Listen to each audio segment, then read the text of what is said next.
Hello जी, नमस्कार। कैसे हैं आप सभी? बहुत बहुत स्वागत है आप सभी का। कल मेरे पास एक का कमेंट आया कि सर, आपके वीडियो अगर मुझे 1 साल पहले मिल जाते तो शायद आज मेरी लाइफ कुछ और होती और मेरे काफ़ी पैसे बच जाते। मैंने कहा पैसे बच जाते मतलब? बोले कि मैं कई समय से कुछ चीज़ें महसूस कर रहा था, मुझे किसी चीज़ का जवाब नहीं मिल रहा था, मैं अंदर ही अंदर परेशान था, डिप्रेस था और उसके लिए मैंने कितना ही पैसा खर्च कर दिया डॉक्टर्स पे, दवाई गोली, कितने ही मैंने डॉक्टर्स कर लिए, खूब सारी दवाई गोली खा ली और भी बहुत सारी जगह मैंने पैसा लगा दिया। और आपके एक वीडियो से उस चीज़ का सॉल्यूशन मिल गया कि ये मेरे साथ क्यों हो रहा है, और वो चीज़ रिकवर भी कर ली मैंने। तो मुझे कहीं न कहीं याद आया कि इस टॉपिक पे बात करनी चाहिए। तो उसने बोला कि अगर आप 1 साल पहले मिल जाते तो शायद मेरे पैसे बच जाते और कहीं न कहीं मैं डिप्रेस्ड फ़ील नहीं करता। तो मैंने उसको ये जवाब दिया, मैंने कहा कि ये जो तुम्हारे मान लो पैसे खर्च हुए, लोग बहुत पैसा खर्च करते हैं इन चीज़ों में, है ना? किसी ने कह दिया ये करवा लो, 10,000 वहाँ दे दिए, किसी ने कहा 20,000। देखो सब आपके मन का होता है और कुछ नहीं है, ठीक है?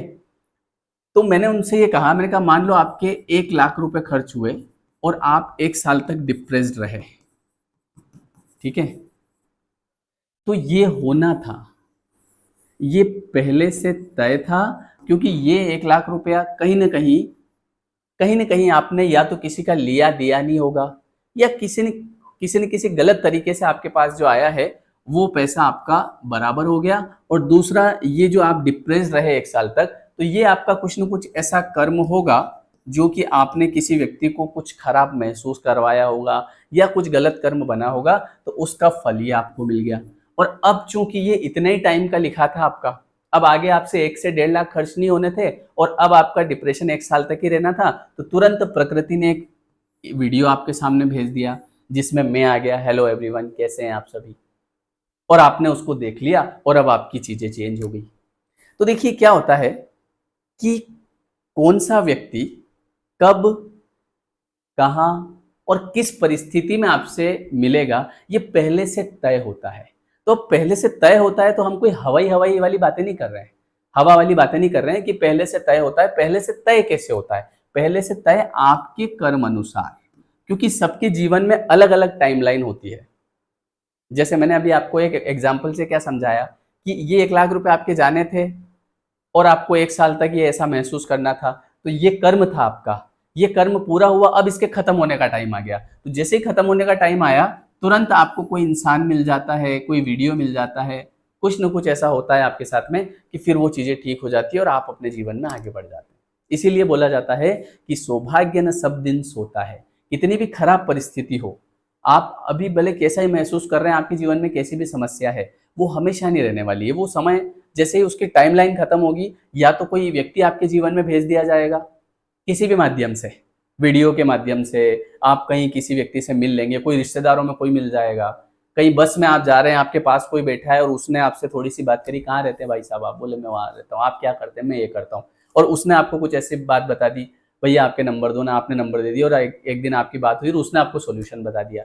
तो वो बस में किसने बिठाया? वो प्रकृति ने बिठाया, "बैठो इसके साथ।" तो ये जो इंसान हमको मिलते हैं ना, ये कहीं न कहीं या तो हमारी लाइफ में वैल्यू ऐड करने आते हैं, या कहीं न कहीं हमको परेशान करने आते हैं। अब दोनों के पीछे कारण क्या है? मतलब या तो सुख देने आएगा या दुःख देने आएगा। समझ रहे हो आप? तो ये हमारे कर्म की वजह से, जो हम किसी को महसूस करवा के आए हैं, वो जब लौटता है हमारे पास, तो किसी व्यक्ति के माध्यम से लौटता है।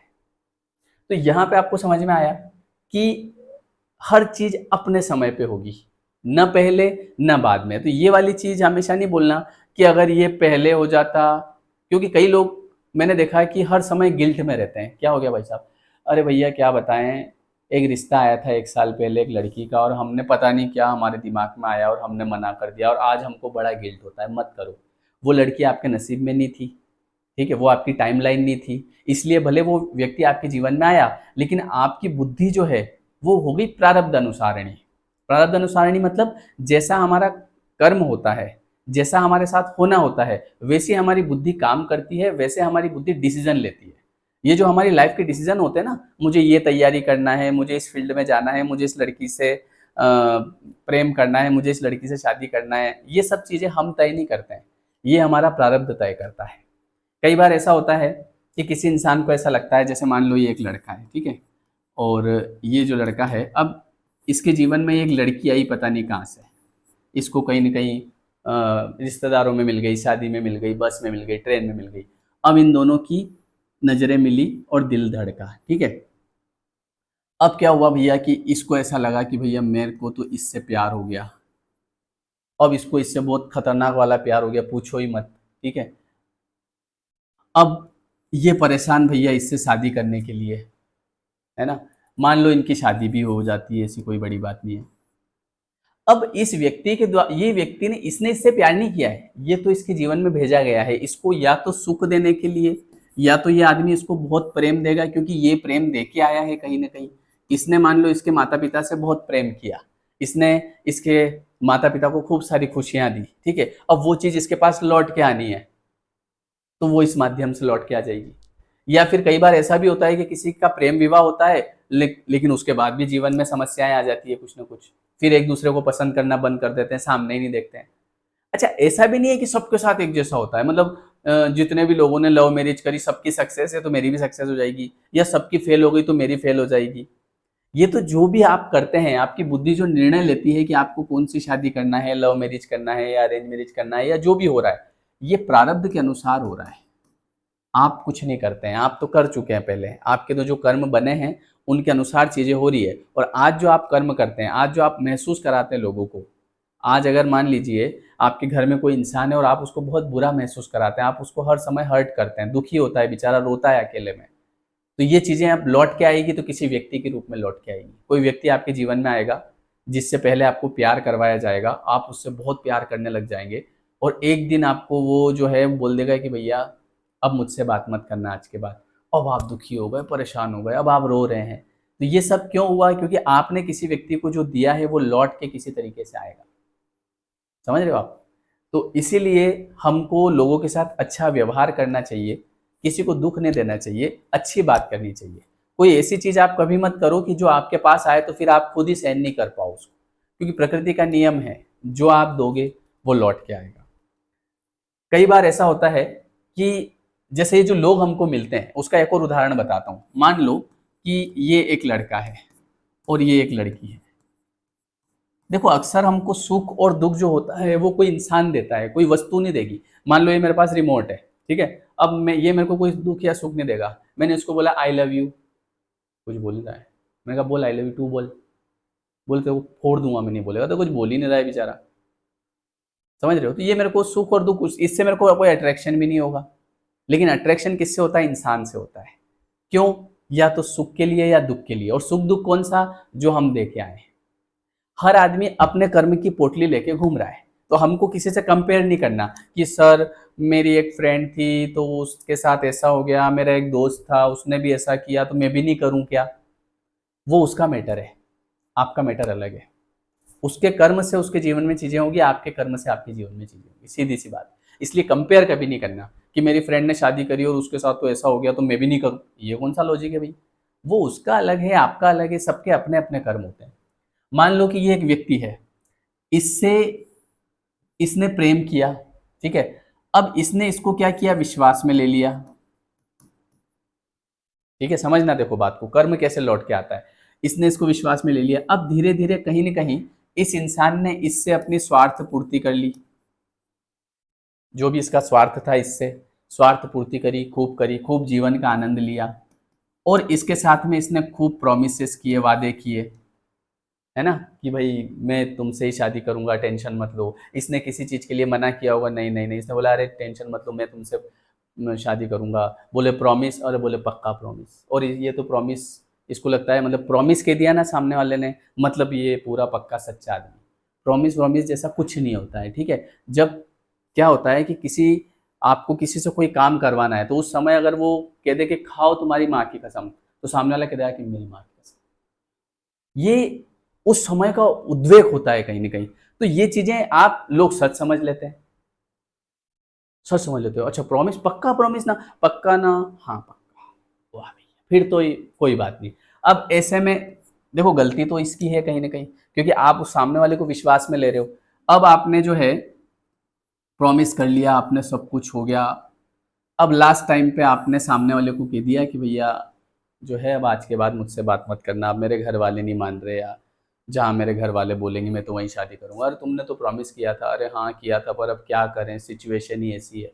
अब ये आदमी जो है परेशान, अब ये आदमी कहीं न कहीं रो रहा है, परेशान। अब ये इसका दर्द वही समझ सकता है जिसके साथ ये चीज़ हुई है। आप में से अगर किसी के साथ हुई है ना, तो आप समझ सकते हो कि क्या महसूस कर रहा होगा इंसान। अब आप ये बताओ कि ये जो व्यक्ति है, अब इसकी लाइफ में किसी को, प्रकृति को भेजना नहीं पड़ेगा क्या? भाई इसकी लाइफ में प्रकृति किसी न किसी इंसान को भेजेगी, कहीं न कहीं बस में, ट्रेन में, कहीं भी शादी में। अब इसको इससे होगा प्रेम। हाँ, और अब इसको इससे इस लेवल का प्रेम करवाया जाएगा, धीरे-धीरे बातचीत होगी, धीरे-धीरे, धीरे-धीरे आगे बढ़ेगा, और एक दिन ये बोल देगी कि भैया अब मुझसे बात मत करना। अब जो ये महसूस कर रहा है वो ये सब महसूस करेगा। इसको फिर आप कितना ही समझा दो कि अरे कुछ नहीं होता है, जाने दे, छोड़ के चली गई तो क्या फ़र्क पड़ता है? फ़र्क इसके पड़ रहा है, आपके बोलने से क्या हो रहा है? ये दिमाग से ही नहीं जा रही है इसके ये। क्यों? ऐसा क्यों? ये व्यक्ति इसके जीवन में क्यों आया? ये इसके कर्म से आया। तो इसीलिए केवल अपने स्वार्थ पूर्ति के लिए, थोड़े से आनंद के लिए किसी की लाइफ खराब नहीं करना चाहिए। क्योंकि आप जो भी कर रहे हो, आपको लग रहा है कि मैंने स्कीम लगा ली, है ना? स्कीम विस्कीम कुछ नहीं होती है, सारी चीज़ें लौट के आती है। और कर्म ऐसा है कि बुद्धि में बैठता है कर्म। आपको ऐसा लग रहा हो कि मैं इसको भूल जाऊँगा, क्या है ऐसा? नहीं भूल पाओगे। वो दिमाग, वो कर्म के पास आपका दिमाग है, वो वैसा घुमाएगा। इसीलिए इंसान ये जो सुख दुख भोगता है अपने कर्मों से। और ये जो लोग आपके जीवन में आते हैं, जैसे मान लो इस व्यक्ति ने किसी इंसान की लाइफ सेट कर दी, ठीक है, इस इंसान ने इसकी लाइफ सेट कर दी, इसके लिए बहुत अच्छा किया, बहुत बढ़िया सब कुछ, है ना, इसकी लाइफ को खराब नहीं होने दिया। तो कोई व्यक्ति इसके जीवन में आएगा जो कहीं ना कहीं इसकी लाइफ सेट कर देगा। 2016 में मेरे पास एक व्यक्ति आया, एक लड़का था, मैं क्लास में पढ़ा रहा था। उसने बोला सर आप जो ये, मैं क्लास में क्या मोटिवेट करता था बच्चों को, बोले सर आप ये जो मोटिवेशन देते हो ना, इसको यूट्यूब पे डालो। मैंने कहा यूट्यूब पे क्या हो जाएगा? बोले उसमें लोग देखेंगे। मैंने कहा उससे, उस समय पता ही नहीं था पैसे भी आते हैं। अरे मैंने कहा क्या करना अपनी यूट्यूब पे डाल के? अरे सर डालो सर, अच्छा रहता है, हम देखेंगे। अब वो बंदा पता नहीं कहाँ से आया, 2-4 दिन ही मेरी क्लास आया होगा वो, पता नहीं कहाँ से आया, मेरे को बोल के चला गया। अब मेरे को तो उसकी शक्ल ही याद नहीं है ढंग से कि कौन था वो, मेरे को वो बात जरूर याद है। पर आज देखो वो व्यक्ति मेरे जीवन में प्रकृति ने भेजा कि इसको ये चीज़ बताओ। और ऐसा मेरे साथ कई बार हुआ, कोई आता है, कोई मिलता है, कोई बात बताता है, और मेरी लाइफ में ग्रो हो जाता है। तो ये जो लोग आपसे मिलते हैं ना, ये पहले से तय होते हैं। अब पहले से तय कैसे होते हैं कि ये जो चीज़ हुई है, अब इसके आगे योजना बनेगी, समझ रहे हो? अब समय लेगी वो चीज़ थोड़ा सा। तो इसीलिए हमको हमेशा अलर्ट रहना चाहिए कि कभी भी कोई ऐसा कर्म नहीं करें कि जिससे फिर वही चीज़ जब हमारे ऊपर लौट के आए तो हमको दिक्कत आ जाए। इसीलिए ये जो सन्यासी, ऋषि मुनि रहते हैं ना, ये पहाड़ों में जाके रहते हैं। वहाँ पे क्यों रहते हैं? ताकि ये लोगों से नहीं मिलते हैं, क्योंकि आप किसी इंसान से मिलोगे तो कुछ ना कुछ तो कर्म बनेगा। या तो आप उसको सुख पहुँचाओगे या दुःख। उनको सुख भी नहीं चाहिए, दुःख भी नहीं चाहिए, उनको चाहिए मोक्ष। इसलिए वो वहाँ पहाड़ों में जाते हैं, भगवान का नाम लेते हैं बस। और आप एक और चीज़ देखना कि जो व्यक्ति जितनी समझ उसके अंदर आती है, उतना वो लोगों से कम कॉन्टैक्ट रखता है। क्योंकि देखो क्या होता है, कोई भी इंसान हो, आप उससे अगर धीरे-धीरे मान लो कॉन्टैक्ट रखोगे, बातचीत बढ़ाओगे, मिलोगे-जुलोगे, तो धीरे-धीरे कुछ न कुछ, कहीं न कहीं कुछ न कुछ कलेश होता ही होता है। बोलते हैं कि अगर आपको किसी के करीब रहना है तो दूर रहो। तो इसीलिए जब आप अलग-अलग लोगों से मिलते हो, है ना? बातचीत होती है, फिर कुछ न कुछ चीज़ें होती है, और शुरू में बड़ा अच्छा लगता है। प्रेम में एक सबसे बढ़िया चीज़ होती है कि इसकी शुरुआत बड़ी अच्छी होती है। लेकिन धीरे-धीरे जब आप उस व्यक्ति को जानने लग जाते हो, उसके और करीब हो जाते हो, उसकी सारी बातें आपको पता लगने लग जाती है। फिर उसके मन में आपकी वैल्यू वैसी नहीं रहती है कहीं न कहीं, कि ठीक है, इट्स ओके।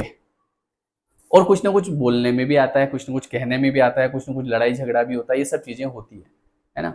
हालाँकि एक छोटे लेवल पे होता है वो अलग बात है, लेकिन कई लोग इसमें बहुत आगे लेवल तक चले जाते हैं, बहुत कुछ ऐसा कर जाते हैं जिनके लिए उनको हमेशा गिल्ट रहता है। समझ रहे हो आप? ये वाली बात है। इसीलिए किसी को अगर, वो बोलते हैं कि अगर कोई आपको अपनी दुनिया समझ रहा है, कोई अगर आपको अपनी दुनिया समझ रहा है तो उसके लिए आप दुनिया जैसे मत हो जाना। ऐसा नहीं है कि फिर आप ने उसको विश्वास में ले लिया तो आप उससे कुछ भी वादे करो और कुछ भी करो, क्योंकि कर तो सकते हो, करने के लिए आप स्वतंत्र हो, लेकिन प्रकृति फिर माफ़ नहीं करती है। तो ऐसे हमसे लोग मिलते हैं, कोई भी व्यक्ति आपसे बेवजह नहीं मिलेगा ऐसे, समझ रहे हो आप? ये होता है, वो प्रकृति एक योजना बनाती है, उस योजना के अनुसार वो व्यक्ति आपके जीवन में आता है। आप किसी से प्रेम नहीं करते हैं, आपसे प्रेम करवाया जाता है, समझ रहे हो? ऐसा होता है। तो आई होप कि आपको ये समझ में आया होगा कि हमको मतलब अपने काम से काम रखना है। ज़्यादा कई बार ऐसा होता है कि हम किसी की लाइफ में बहुत ज़्यादा इन्वॉल्व हो जाते हैं, होते रहते हैं, होते रहते हैं, होते रहते हैं। अब धीरे-धीरे शुरुआती दौर में अच्छा लगता है, लेकिन बाद में कहीं न कहीं छोटी-छोटी बातों पे चीज़ें बिगड़ने लगती है ना? तो ये वाली बात है। चलिए, ठीक है जी। सबसे खराब चीज़ होती है किसी की आदत डालना। आदत जो होती है ना, ये सबसे खराब होती है। क्योंकि फिर अपने को लगता है ठीक है, मैं टाइम पास कर रहा हूँ, लेकिन वो टाइम पास सामने वाले के लिए दिक्कत हो जाती है कहीं न कहीं। ठीक है? चलिए, तो मिलते हैं फिर हम लोग नेक्स्ट वीडियो में। ये वीडियो कैसा लगा कमेंट करके बताइएगा और अपने कर्मों का ध्यान रखिएगा। और हमारा जो लॉ ऑफ अट्रैक्शन वाला कोर्स है वो अभी मैंने शुरू कर दिया है। वो अभी शुरू हुआ था 3 तारीख से, ठीक है? तो डिस्क्रिप्शन में लिंक है, आप उसको अभी भी ज्वाइन कर सकते हैं, क्योंकि उसमें रिकॉर्डेड क्लास होगी और ये क्लास रोज़ रात को 9 बजे होती है, ठीक है? और जिस किसी को मुझसे बात करना है, डिस्क्रिप्शन में लिंक है, आप सेशन बुक कर सकते हैं। चलिए, वीडियो कैसा लगा कमेंट करके बताइएगा। Thank you so much.